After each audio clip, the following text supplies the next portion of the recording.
guys, it's Jordan. I just kind of wanted to give you guys some tips on how I have learned to cope with and manage my hair. I used to hate my hair so much, but I've just like learned how to deal with it, and now I'm growing to like it more. So I just want to tell you my tips and tricks on how to deal with curly, frizzy, whatever this is hair, and let's just get started. So tip number one is that curly hair or frizzy hair is generally a lot more fragile than other types of hair. Make sure you just use really good conditioners, leave-in conditioners, hair masks, and just really good shampoos. So I change up my shampoo and conditioner pretty often, but I'm just going to show you what I recently got.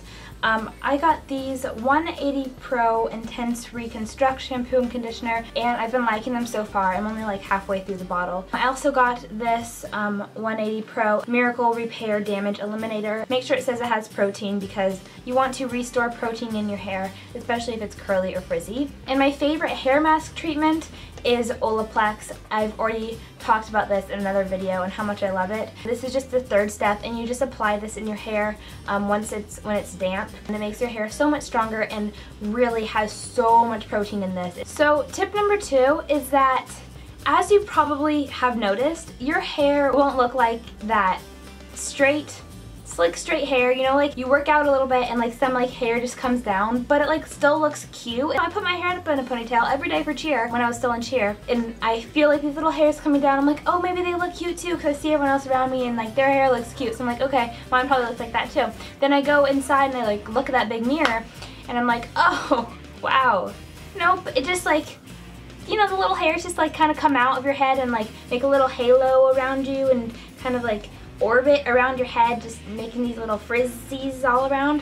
That's what my hair looked like. So you can't really change your hair without really damaging it to make it look like a hair that's not yours. I mean, obviously you can straighten your hair, and I straighten my hair probably a little bit more than I should. I straighten it maybe once or twice a week, which is kind of a lot, and then I don't wash my hair for 2 or 3 days. Obviously I still take a shower, and my hair will stay straight, and it will stay like how it is for a very long time, which is so nice. Just try not to wash your hair every day. Washing your hair strips it from all the natural oils and makes your hair really dry. And in the beginning, when I first started doing that, you will notice that your hair will probably start to get kind of oily. But if you just kind of wait it out, after like a week or so of doing that, your hair will get used to not being washed and won't create as many oils in your hair, so it'll be it won't get as oily as fast. In case your hair does get oily, like on that 3rd or 4th day or however long you're not washing your hair, dry shampoo is actually my savior.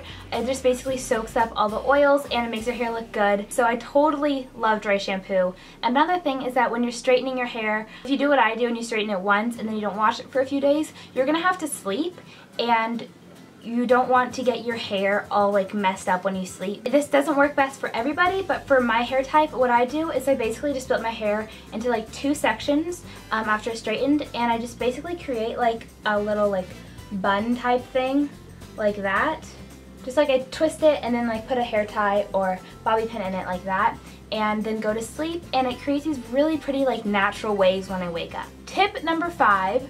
Do not brush your hair when it's dry. When you brush it dry, it's gonna take out your hair and it's gonna rip and break and snag and just like tear your hair apart and get more split ends, and it's just gonna be bad, so don't do that. The best thing you can do is brush your hair when it's wet, so either in the shower or right when you come out of the shower. So you know how your hair, like naturally it'll create like little curls or ringlets or whatever it does, but as soon as you brush it, it's gonna frizz. You'll probably look like a mushroom. Let's just say I have some hair, okay? Don't do this. That's the sound of hair snagging and breaking. It fluffs up, it frizzes, it dies. It is just bad, so don't do that. Now I just have this random fluff in my head. Awesome! Oh my god, I shed so much. All that hair just fell out from brushing that little section. All that hair just broke off. I rest my case.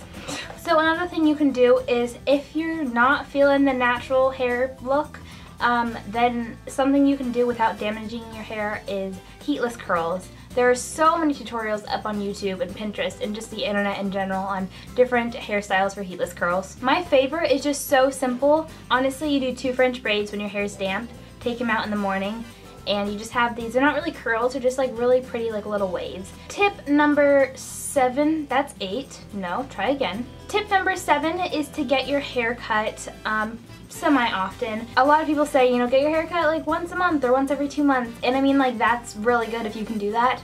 Honestly, I get my hair cut about twice a year, maybe 3 times a year. Getting your hair cut more often will just keep it healthier. It'll get rid of your split ends, and it'll just, you know, make your hair healthier in general. And the other thing about getting your hair cut is if you have really curly or frizzy hair, I don't think it's best if you're trying to reduce frizz to cut your hair like this short, because then all it's going to do is it's going to shrink up and the frizz is going to come out, and it's just going to be a little afro type thing.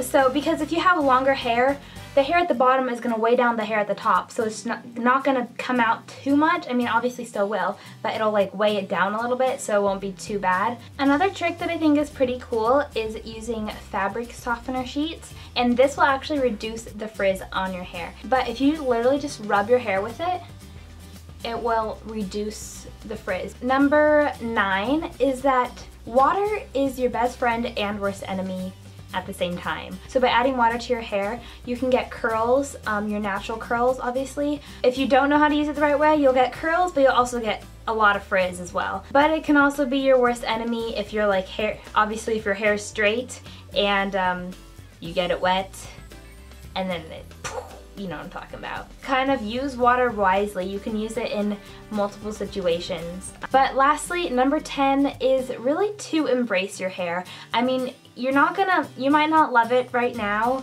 but you're gonna have this hair for the rest of your life. You can straighten your hair if you want, or just embrace the curls. And I kind of do both. I sometimes feel like straightening it, sometimes I feel like wearing it with curls. One of my favorite things to do, and best tricks I think, is when I get out of the shower, I scrunch up my hair first, like this basically, and then I just kind of like put it up on my head, and I just like use a claw clip to keep it there, and it keeps it scrunched up, and I just let it stay there for like 30 minutes or so, so it kind of gets partly dry. But then what I do is when I'm ready to go to sleep is I actually just take a wig cap and I scrunch up all of my hair just kind of as I did before, and like put it up scrunched on top of my head, and then I just put a wig cap over it, and I go to sleep like that. Put that on your hair, and then you take it off in the morning. There's not really any frizz, but there's curl. And also I didn't have to put any curling gel or hairspray or anything in my hair, so my hair isn't crunchy and it's like soft. You can use that trick that I just told you. I also love using diffusers, or even just letting it air dry. So that's basically all of my tricks, and I hope it helped all of you curly and frizzy haired girls out there. Thank you guys so much for watching, and make sure to subscribe to my channel if you want to see a new video every Friday. You can click that button right there, or check out some of these videos down below, my previous videos. That's pretty cool too. Give this video a thumbs up if you enjoyed, and thank you guys so much for watching. I'll see you later. Bye.